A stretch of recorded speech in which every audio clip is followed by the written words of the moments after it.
सबसे प्यारी है, माँ तू जग में न्यारी है। माँ तू सबसे प्यारी है, माँ तू जग में न्यारी है। अपने आंचल में रखना, अपने आंचल में रखना, हमें वरदानों से भरना। माँ तू सबसे प्यारी है, माँ तू जग में न्यारी है। माँ तू सबसे प्यारी है, माँ तू जग में न्यारी है। पिता, पुत्र और पवित्र आत्मा के नाम पर आमीन। आप सबों को जय यीशु। आज मैं अपना ही जीवन का एक गवाही आप लोगों को सुनाना चाहूंगा। पिछले क्लास में मैंने कुछ गवाहियां और बताई थी। आज के गवाही बहुत ही बड़ा एक चमत्कार है। एक घटना 26 अप्रैल 2010 को, जब मैं रायगढ़ धर्म प्रांत के बिरसिंगा पारिश में एक रिट्रीट देकर के वापस आ रहा था। 23 से 25 तक 3 दिवसीय रिट्रीट वहां हुआ। जो साथ में अन्य टीम मेंबर्स थे ये सब रांची के थे, इसलिए उन लोग बाई रोड चला गया 25 तारीख को ही। 26 तारीख को अर्ली मॉर्निंग मुझे रायगढ़ से ट्रेन पकड़ना है और वहां से बिलासपुर जाने के बाद बिलासपुर से मुझे जबलपुर जाना था। तो बिरसिंगा से सुबह सुबह का कोई बस में मुझे बिठाया। 9:15 बजे हावड़ा अहमदाबाद एक्सप्रेस ट्रेन पकड़ करके मुझे बिलासपुर जाना है। तो उसका समय 9 बजे है। तो वहीं बस वाले बोला है डाउट है, कभी कभी लेट हो जाते हैं। तो मैं पूरे रास्ते में बस में बैठ करके रोजरी प्रार्थना करते रही। 9 बजे बस स्टैंड के करीब पहुंचा तो कंडक्टर ने कहा यहाँ उतर जाओ, ये अच्छा है, बस स्टैंड पहुंचते पहुंचते फिर टाइम लगेगा, यहीं से फिर ऑटो पकड़ो। तो मैं बस स्टैंड से पहले ही उतरा और वहां से ऑटो पकड़ करके जल्दी जल्दी रेलवे स्टेशन पहुंचा। तो मैंने देखा कुछ लोग ट्रेन स्टेशन से बाहर निकल रहे। मैंने उनसे पूछा क्या हावड़ा अहमदाबाद एक्सप्रेस आ गए? बोला हाँ आए, छूटने वाला है, सिग्नल हो चुका है। मैं दौड़ करके गए। मैंने देखा ट्रेन ऑलरेडी छूट चुका था। मैंने देखा कई लोग दौड़ करके जा रहे हैं, चढ़ रहे हैं, इसलिए मैंने भी एक गलती किया, दौड़ कर गए, ट्रेन में चढ़ने का प्रयास किया, चढ़ भी गया था। स्टेप में पैर रखा हुआ था लेकिन पैर फिसल गया, मैं नीचे गिर गया। हाथ नहीं छोड़ा था, ट्रेन मुझे खींच करके लेके जा रहे, फिर मैं हाथ छोड़ दिया। हाथ छोड़ते ही मैं एकदम ट्रेन के नीचे चला गया। लोग सब चिल्ला रहे थे कट गया कट गया। इसके बाद सच बोलूं तो मुझे भी उतना होश नहीं था, लेकिन मुझे पता चल रहा था मेरे ऊपर से ट्रेन चल जा रहा है और मैं थोड़ा उठने का प्रयत्न डर के मारे किया था। गिरते ही उस समय पर फिर से ट्रेन का कोई भाग आकर के मुझे मार करके और आगे गिराया। उस समय पर मुझे ऐसा लग रहा था मैं कहीं किसी के हाथ में पड़ा है, कहीं ऐसा स्थान पर पड़ा है। और एक आवाज मेरे कान में ऐसा सुनाई पड़ा, सिर ने उठाना, चुपचाप पड़े रहो। ऐसे ऐसे प्रेरणा मुझे मेरे अंतरात्मा में मिलता रहा। मुझे कुछ नहीं दिख रहा था। वो ट्रेन पूरा मेरे ऊपर से जितना बाकी बोगी था सब गया। इसके बाद लोग इकट्ठे होकर के मुझे उठाया, बाहर बिठाया उस समय पर मेरे को कुछ दिख नहीं रहा था, मेरा आंखों में अंधेरा था, लेकिन मुझे होश तो था। थोड़ी देर के बाद धीरे धीरे आंखों में रोशनी आई, दिखने लगे। उस समय पर मैं पूरे तरह से लहूलुहान हो चुका था। शर्ट तो देखने लायक नहीं था, उतना फट गया। पैंट्स पूरा फटा हुआ है, पूरा शरीर लहूलुहान। दोनों पैरों से मैं अपाइस टाइप का पूरा पीठ छिला हुआ है। बहुत बुरी कंडीशन था। कई लोग पूछते हैं, आप प्रार्थना करने वाला, रोजरी वहां तक करते आए और ट्रेन मुझे मिल रहा, इसलिए मैंने यही बोल करके प्रार्थना कर रहा था, thank you Jesus, thank you Jesus, thank you Jesus, क्योंकि ट्रेन मिल गया। यदि वो ट्रेन छूटने से मेरे आगे का ट्रेन सब चला जाना था। इसी वजह से मैंने प्रभु को धन्यवाद देते हुए thank you Jesus, thank you Jesus बोल करके ही मैं ट्रेन में चढ़ा, लेकिन ट्रेन से मैं गिर गया। और पूरे रास्ते में मैं रोजरी जपते हुए आए, अनेकों लोगों के लिए, जहां रेटिट चले वहां के लिए, और मुझे ट्रेन मिलने के लिए, ट्रेन के जो सफर करने वाले लोग जो बस में सफर कर रहे हैं उनके लिए, ऐसे विशेष रूप से प्रार्थना करते करते मेरे ख्याल में 3-4 घंटे का सफर था, उसमें प्रार्थना ही चलते रही। इसके बावजूद गिर गया। कई लोग पूछते हैं ऐसा क्यों हुआ, ऐसा आपके साथ क्यों हुआ? मेरे एक ही उत्तर है, प्रार्थना करने वालों को और अधिक नियम पालन करना है। मैं प्रार्थना करता हूं, इसका ये मतलब नहीं है मैं नियम को, कानून को तोड़ूं। चलते ट्रेन में ना चढ़ना है, ये नियम है। नियम जानते हुए उसका उल्लंघन किया, गलती किया, पाप किया, वो पाप का परिणाम है मैं नीचे गिरा। लेकिन प्रभु का कुछ योजना था, मुझे कटने से बचाया।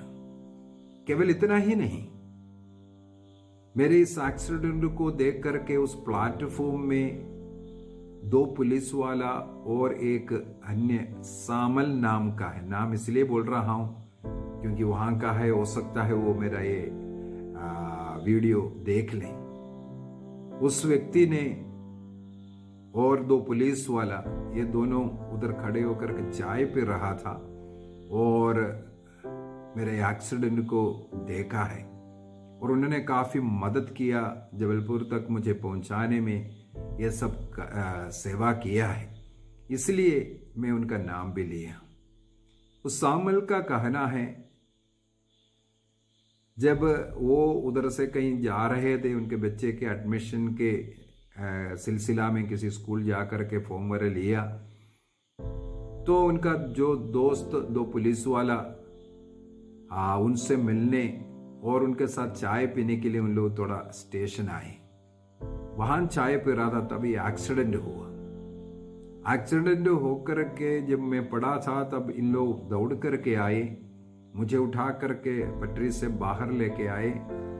तब मेरे हाथों में उन्होंने ये रोजरी माला देखा। ये देख करके उन्हें पता चला, हाँ मैं एक क्रिश्चियन हूं, ईसाई हूं। तो तुरंत वो रेड क्रॉस को फोन करते हैं, अन्य लोगों को सब फोन करते हैं। पुलिस वालों से मिलकर के मेरा बहुत मदद किया। पुलिस वाला भी जब मेरे को होश आया तो मेरा नाम वगैरह जो पूछ करके जो रिपोर्ट लिख रहा था, फटाफट, कोई देरी नहीं लगाया, क्योंकि खून बहुत ज्यादा बह रहा था शरीर से।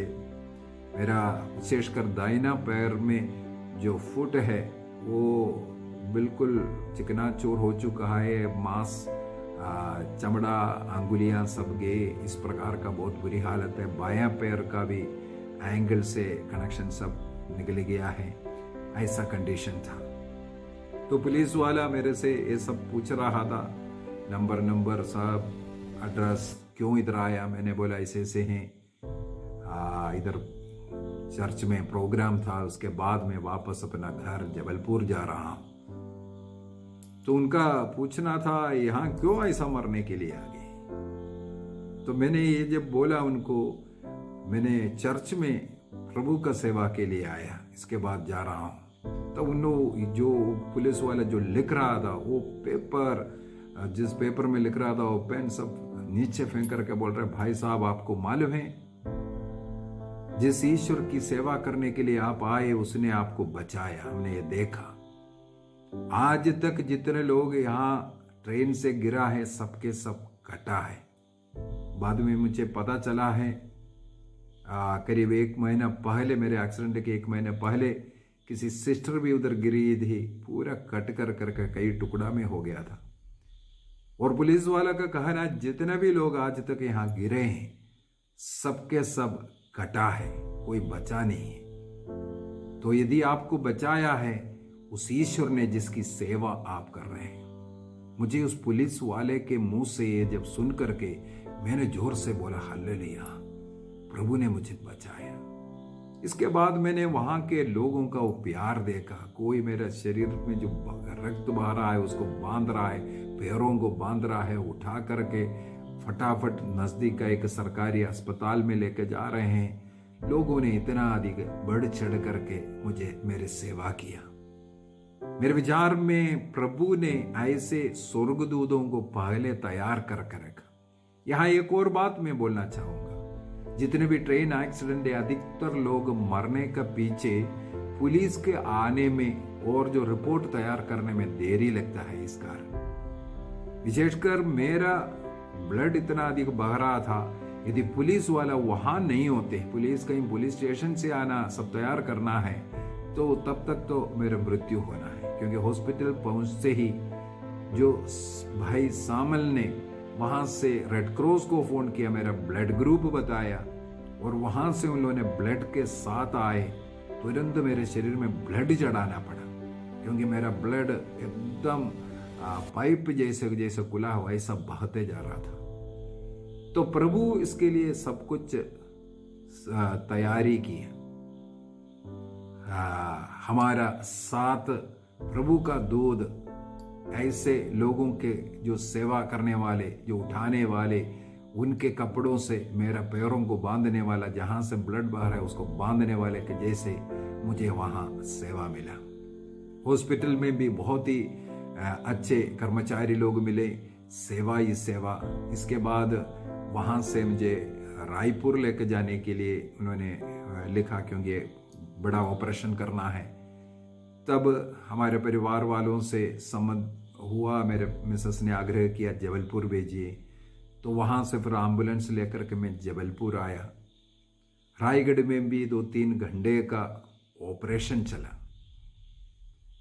उस ऑपरेशन के दौरान उस ऑपरेशन टेबल में मैंने रोजरी नहीं छोड़ा था, बाकी बैग सब कुछ मेरा छूट गया था एक्सीडेंट में, लेकिन मेरे हाथ में जो पकड़ा हुआ रोजरी मैं तब तक को पकड़ा हुआ था। ऑपरेशन के समय पर भी मेरे हाथ में मेरा रोजरी था।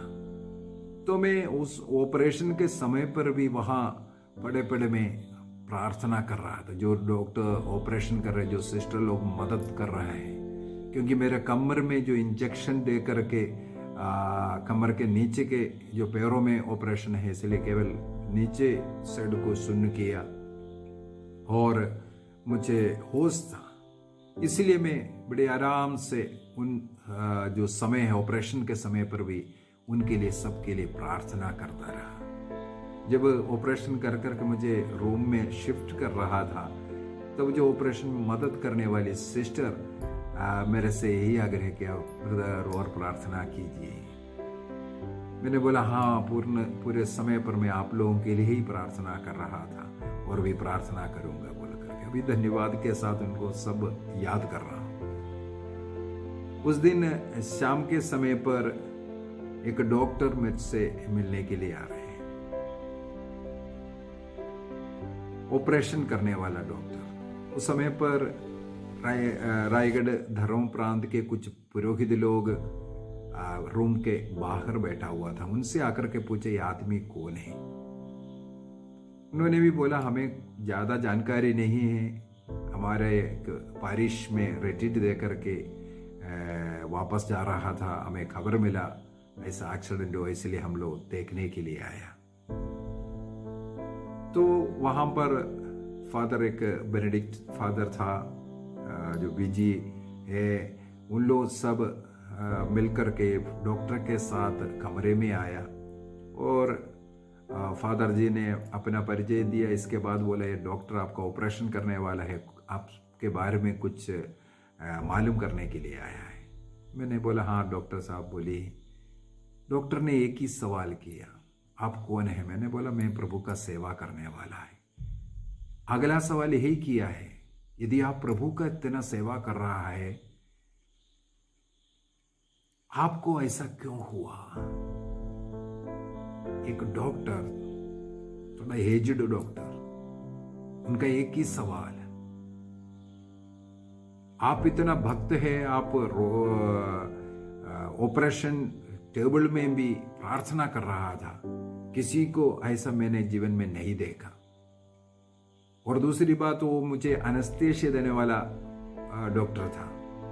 उन्होंने एक और बात कहा, जनरली जो कमर में जब इंजेक्शन एनेस्थीसिया देने के लिए देते हैं लोग चिल्लाते हैं, सचमुच में सांस बंद हो जाते हैं, लेकिन मैं बड़े आराम से बैठा हुआ था, क्योंकि उस जब सुई घुसाड़ रहा था वो क्रूसित प्रभु मेरे नजर में था और मैं प्रभु को अर्पित कर रहा था, इसलिए मेरे से सहन करने की शक्ति मिला। पीठ पूरा छिला हुआ घायल शरीर में घुसाड़ रहा था। डॉक्टर ने कहा फर्स्ट जो इंजेक्ट किया नहीं हो पाया, मैं बाहर निकाल कर फिर से किया, तब तक तो लोग बहुत चिल्लाते हैं, लेकिन आप शांति से बैठा हुआ था। मैंने बोला वो शक्ति प्रभु ने दिया। तो डॉक्टर का सवाल है ऐसा क्यों हुआ? आपको तो फिर ऐसा नहीं होना चाहिए था। खैर सबसे पहले मैंने बोला जो पाप है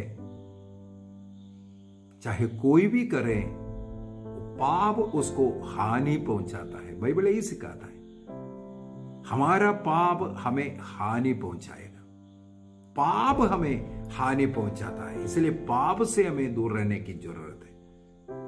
मैंने गलती किया, पाप किया, चलते ट्रेन में चढ़ना, उसका परिणाम है वो मुझे हानि पहुंचाया।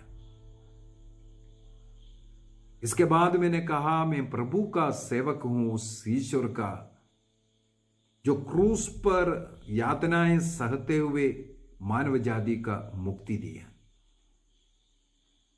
तो मेरे लिए एक सौभाग्य की बात मैं मानूंगा, प्रभु ने मुझे उस मृत्यु से, उस ट्रेन के नीचे से बचाया और उनके साथ पापों के प्रति कुछ यातनाएं, पाप का प्रायश्चित करने का ये अवसर मिला है। डॉक्टर को बात बहुत अच्छा लगा। एक अन्य जाति का था, हिंदू धर्म का था, इसलिए बोला हाँ मैं हमारा राम को भी वनवास होना पड़ा, कृष्ण के ऊपर भी ऐसा हुआ, हाँ ईश्वर भक्त व्यक्ति के ऊपर ऐसा ऐसा हो सकता है। मैंने बोला ईश्वर व्यक्ति के नहीं, हम जब गलती करता है हमारे सुधार के लिए सब जरूरत होता है। इसके बाद मेरा जबलपुर में भी एक दो ऑपरेशन सब किया, करीब 25-26 दिन और भी था, लेकिन मेरे दाहिना पैर का जो घाव कोई देख नहीं सकता, उतना अधिक भयंकर था। 1-2 अंगुलियां कटे हुए, पूरा चमड़ा उतरा हुआ है, मांस काला काला दिख रहा है, कोई उसकी ओर देख नहीं सकता है। करीब 25-26 दिन के बाद की घटना है, करीब 1 महीना करीब हो गया होगा। एक दिन जो डॉक्टर आकर के जो पट्टियां खुलवाया, इसके बाद देख रहा है कोई फर्क नहीं।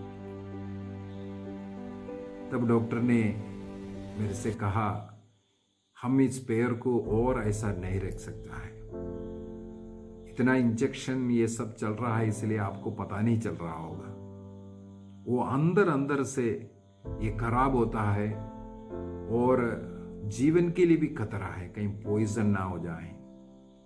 अभी हम लोग इतना इंजेक्शन ज्यादा नहीं दे सकते, अभी 1 महीने से दे रहा है, अगर कम करें हो सकता है उसका कुछ ऐसा असर हो। दूसरी बात है फिर इसके बाद पैर कहीं ऊपर से काटना पड़ेगा जब हमें पता चल जाएगा, इसलिए अच्छा होगा वो फुट से जहां ये खराब है वहां से हम अम्प्यूट करेंगे, काट देंगे।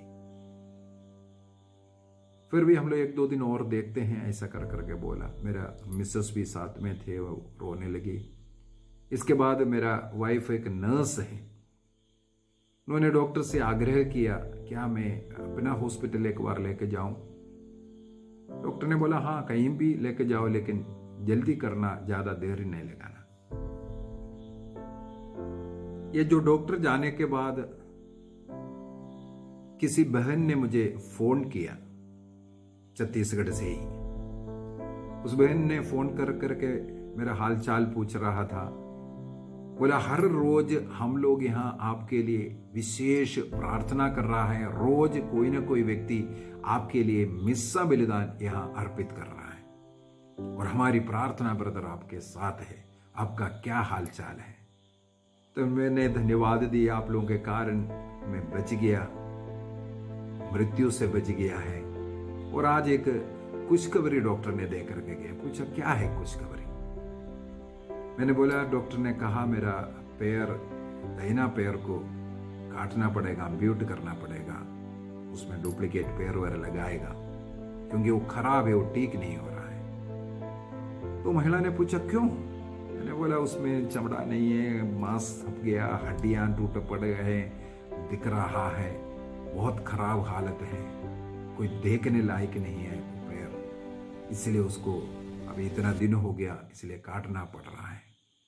तो वो बहन ने मेरे से पूछा, ब्रदर आप इस हमारे चर्च में जब आए थे, कोई हड्डियां जोड़ने के विषय में, मांस चढ़ने के विषय में, स्नायुएं चढ़ने का, त्वचा चढ़ने का, ऐसा सब सिखाया, क्या ये सब सिखाने के लिए, क्या आपके लिए वो लागू नहीं होता है? सच बोलूं, इतने दिनों में मुझे वो बाइबल का घटना याद नहीं था। प्रभु ने उस महिला के द्वारा मुझे उन घटनाओं को याद दिलाया। एसेकिएल का ग्रंथ उसके अध्याय 37 में प्रभु ने एसेकिएल को ऐसे एक घाटी में लेकर के गया, हड्डियों की घाटियां, पूरा सूखी हड्डियां पड़े। वहां पर पहुंचाने के बाद एसेकिएल से ईश्वर ने एक सवाल किया, क्या इन हड्डियों में जीवन आ सकता है? एसेकिएल ने डर के मारे बोला, प्रभु आप जान रहा है। तब एसेकिएल से प्रभु ने कहा, तुम इन हड्डियों को वचन सुनाओ, भविष्यवाणी सुनाओ।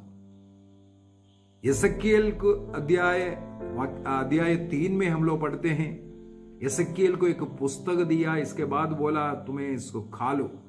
एसेकिएल ने उसको लिया, उसको खाया, वो उसके मुंह में मीठा लगा। एसेकिएल से कहा, उसको खा करके अपना पेट भर लो, तृप्त हो जाओ, इसके बाद इस्राएलियों को ये वचन सुनाओ, अर्थात पवित्र बाइबल को तुम अच्छी तरह सीख करके लोगों को सुनाओ, सिखाओ। एसेकिएल ने वो किया। एसेकिएल को अब यहां ला करके एसेकिएल से कहते हैं, तुम इन सूखी हड्डियों को वचन सुनाओ। यूं ही वह सूखी हड्डियों को वचन सुनाना शुरू किया। एसेकिएल का ग्रंथ 37 वाक्य 7 से हम लोग पढ़ते हैं, मैं उसके आदेश के अनुसार भविष्यवाणी करने लगा। मैं भविष्यवाणी कर ही रहा था कि एक खटखड़ाती आवाज सुनाई पड़ी और हड्डियां एक दूसरे से जुड़ने लगी। मैं देख रहा था कि उनमें स्नायुएं लगी, उनमें मांस भर गया और उस पर चमड़ा चढ़ गया, किंतु उसमें प्राण नहीं था। उन्होंने भविष्यवाणी करना बंद कर दिया था। एक मनुष्य का रूप आ गया, हड्डियां जुड़ गया, स्नायुएं चढ़े, मांस चढ़े, त्वचाएं चढ़े। इसके बाद फिर से ईश्वर ने कहा, भविष्यवाणी फिर से करो। तब प्राणवायु को संबोधित कर जब उन्होंने भविष्यवाणी फिर से करने शुरू किया, प्राणवायु आकर के उनमें प्रवेश किया, वो जीवित मनुष्य जैसे खड़े हो गए।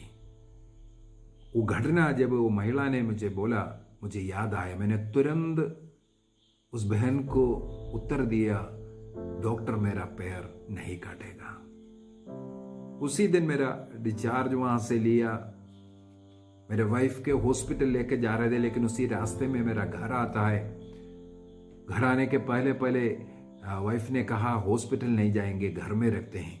मैंने बोला, हाँ बहुत अच्छी बात है, हॉस्पिटल से छुटकारा मिलेगा। तो इस प्रकार हमारा घर में मुझे रखा वाइफ उसी एम्बुलेंस में जाकर के हॉस्पिटल जाकर के पता नहीं क्या दवाइयाँ कुछ काटने फुटने के लिए सब लेके आए। उस दिन से मेरा पत्नी मेरे पैरों को खोल करके ड्रेसिंग करना शुरू किया, जहाँ जहाँ काला काट था वो सब काटना, इसके बाद दवाई डाल कर रखना, फिर 1 घंटे के बाद फिर से खोलना, इस प्रकार करता रहा। जब इन चमड़ों को ये जो काले काले दिख रहा है उसको पत्नी रोज काटती है, ड्रेसिंग करती है, भयंकर दर्द होता है। लेकिन उस समय पर मैं उन दर्दों को, उन परेशानियों को प्रभु को अर्पित करते हुए यही एसेकिएल 37 के द्वारा मैं प्रार्थना करना शुरू किया। प्रभु इस वचन में जो लिखा हुआ है, पैरों में मांस आया, हड्डियां जुड़े, स्नायुएं चढ़े, त्वचाएं चढ़े, मेरे ये पैर में भी ऐसा होना है। मेरे पैरों में मांस भरना है, स्नायुएं होना है, त्वचाएं चढ़ना है। प्रार्थना करता रहा और पत्नी के द्वारा वो ड्रेसिंग भी चलते रहे। करीब 2 सप्ताह 15 दिन के बाद मुझने बोला एक बार और डॉक्टर को अभी दिखाते हैं। फिर से मुझे उठाए, एम्बुलेंस में डाल करके लेके गए, डॉक्टर को दिखाया। डॉक्टर अचंभे में पड़ गई, ये पैर ऐसा हो गया, आज एडमिट करो, क्योंकि पैर का शेप है, जहां मांस गया था वहां मांस गिरना शुरू हो गया। डॉक्टर ने एडमिट करने के लिए कहा, स्किन ग्राफ्टिंग करने के लिए। उसी दिन वहां एडमिट करवाया। इसके बाद अगले दिन मेरा स्किन ग्राफ्टिंग किया। इसके बाद फिर से मिसेस ने घर में लेके गए और उसी पैर में मैं 6 महीने के बाद दोनों पैर ये था, बाएं पैर में प्लेट वर डाला है, स्क्रू सब लगाया हुआ है, और दाहिना पैर भी नीचे नहीं कर सकता था, ब्लड एकदम बहता था। 1-2 महीने के बाद अचानक ब्लड बहना सब बंद हुआ। और इन दिनों में रोज प्रार्थना करना, हजारों लोगों के लिए मध्यस्थ प्रार्थना करना, मैं कभी निराश नहीं हुआ। प्रभु को धन्यवाद देते रहे, क्योंकि मृत्यु से मुझे बचाकर एक नया जीवन, 26 अप्रैल मेरे लिए पुनः जन्म का दिन है। प्रभु ने एक नया जीवन दिया है उसके द्वारा, और इसलिए धन्यवाद देते हुए उस चमत्कार के लिए निरंतर प्रभु की स्तुति करते हुए मैं जीना शुरू किया। 6 महीने के बाद फिर से प्रभु ने मुझे चलने फिरने की कृपा दिया और मैंने फिर से रेटिट में जाना शुरू किया। 6 महीने के अंदर प्रभु ने इस प्रकार का कृपा दिया, मैं मेरे इस पैरों में चल करके फिर से दूर दूर अन्य देशों में जाकर के प्रभु का सेवा शुश्रूषा कर सकूं। मैं बोलूं 2011 मेरे जीवन में सबसे ज्यादा रेट्रीट देने वाला वर्ष बना। मैं मेरे घर में जितना दिन रहा उस बहुत ही कम दिन है, उससे ज्यादा रेट्रीटें दी हैं मैंने। मेरे विचार में उस वर्ष में करीब 40 रेट्रीट मैंने दिया है। 3 दिवसीय, 1 सप्ताह का, 1 डे भी हो, ऐसा कर करके 40 करीब रेट्रीट था। और मेरा पैर में सूजन आता था, तकलीफ में भी होते थे, लेकिन प्रभु ने मुझे 2011 में इतना अधिक इस्तेमाल किया। ये जो एक्सीडेंट के बाद प्रभु मेरा बल बन गया, शक्ति बन गया। यदि ईश्वर हमारे साथ है, वो बल देने वाला प्रभु हमारे साथ है, हमें किसी दर्द या अन्य घाव कुछ भी परेशान नहीं कर सकता है। उसी पैर में चल करके बहुत चलने का और प्रभु का सेवा करने का प्रभु ने बहुत मौका दिया। इसलिए मैंने ये बोलने का पीछे का 2 तात्पर्य है। एक, पाप नहीं करना चाहिए, पाप से दूर रहना है। हम कितना भी प्रार्थना करने वाला हो, भक्ति करने वाला हो, अच्छा व्यक्ति क्यों ना हो, यदि हम गलती करेंगे वो गलती हमें सजा देगा, पहली बात। दूसरी बात, प्रभु हमें संभालने के लिए हमारे साथ है, ये एक विश्वास करना। जब हम माता मरियम का हाथ पकड़े हैं, थामे हैं, विश्वास करना, मां अपने पुत्र के साथ हमारे साथ रहेगा, स्वर्गदूत हमारे बचाव करेगा, और हमारे शरीर का जो घाव ये सब देख करके भी निराश नहीं होना। मेरे जीवन में बहुत एक्सीडेंट हुआ। सबसे पहला एक मेजर एक्सीडेंट हुआ है, मैं जब पैराशूटिंग आर्मी में था, पैराशूटिंग करता था। पैराशूटिंग के समय पर उसके द्वारा मेरा हाथ का ऑपरेशन, कमर का ऑपरेशन सब हुआ। मेरे पैर से लेकर के सिर तक सब ऑपरेटेड है। अनेकों बार एक्सीडेंट ऐसे ऐसे करके, लेकिन हर बार कहीं ना कहीं प्रभु अपना हाथ, शक्ति, सामर्थ्य मुझे उठाता, मुझे चलाता है।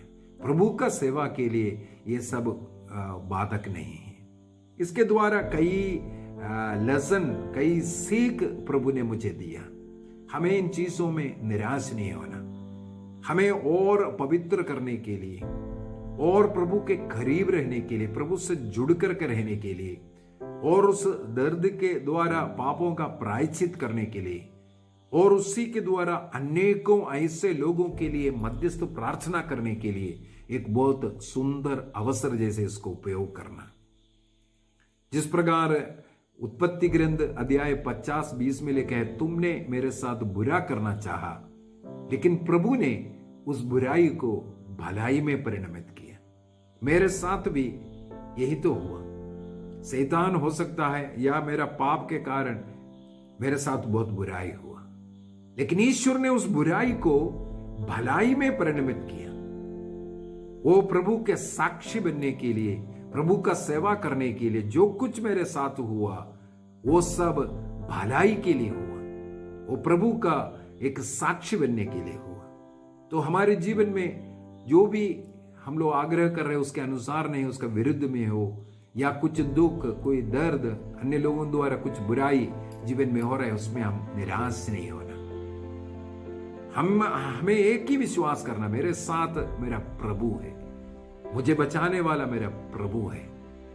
यदि एक ट्रेन के नीचे से मुझे बचाने वाला प्रभु है हमारे साथ, हर छोटे मोटे कार्यों में हमें वो बचा सकता है। वो अनुभव, प्रभु का वो प्रेम का अनुभव। सुनने वाला कई लोग बोलते हैं हाँ प्रभु ने बचाया, प्रभु ने बचाया। हॉस्पिटल में जब था तब मेरे मन में एक विचार आया, जितने भी लोग मिलने के लिए आए, मेरे बिशप से लेकर के अनेकों पुरोहित, अनेकों ऐसा मित्र, दूर दूर से भी लोग मुझसे मिलने आए, हॉस्पिटल आए, प्रार्थना किया। सब लोग एक ही बात बोलते हैं, प्रभु ने बचाया, प्रभु ने बचाया। देखो एक बहुत बड़ा एक्सीडेंट हुआ तब मैं भी बोल रहा है, गवाही दे रहा है, प्रभु ने मुझे ट्रेन के नीचे से बचाया। लेकिन आपको मालूम है मेरा 19 साल की उम्र में मैं केरल देश को छोड़कर फौज में भर्ती करने के लिए निकला था। तब से लेकर के ये 50वां उम्र का साल में, 50 साल की उम्र में मेरा ये एक्सीडेंट हुआ। तब तक वो 30 साल मैं ट्रेनों में बहुत सफर किया हुआ व्यक्ति हूं। कभी कोई छोटा सा चोट भी लगने नहीं दिया। सही सलामत हर बार मुझे घर पहुंचाता था, लेकिन कभी भी किसी ने भी नहीं कहा प्रभु ने ठीक ठाक आपको घर पहुंचाया, ना कि मैंने कहा। हमारे यही तो गलती है। हमारे जीवन में जो कुछ अच्छा होता है हम प्रभु को याद नहीं करते। प्रभु ने अच्छा सफर दिया, अच्छा जीवन जिया, जिंदगी में सफलता दिया, नौकरी दिया, पैसा दिया, घर दिया, सब कुछ प्रभु तो दिया। हर रोज हमारे साथ रह करके चलाने वाला प्रभु तो है। हाथ पकड़ करके गिरने से बचाने वाला प्रभु तो है। यदि हम गाड़ी चला करके जा रहे हैं, यदि एक्सीडेंट नहीं हुआ, ठीक ठाक घर पहुंचा, प्रभु ने बचाया। जब एक्सीडेंट होता है तब हम बोलते हैं अरे प्रभु ने बचाया। उससे अधिक हमें बचाया जब एक चोट भी नहीं हुआ, घर में ठीक ठाक पहुंचाया। इसलिए हर समय, हर घड़ी, हर पल के लिए हमें प्रभु को धन्यवाद देते रहना है। इस कोरोना काल में देखिए खड़े खड़े कितने लोग मर रहा है, कितने लोगों को कोरोना के कारण थोड़ा सा सांस लेने में तकलीफ है, ऑक्सीजन के लिए तड़प रहा है। यदि आज मैं यहाँ बैठ करके आपसे बात कर पा रहा है, यदि आप मुझे सुन सक रहा है, ये प्रभु का दया है, प्रभु का करुणा है। इसलिए सदा प्रभु को धन्यवाद देते रहेंगे। पिता, पुत्र और पवित्र आत्मा के नाम पर आमीन। आप सबों को जय यीशु।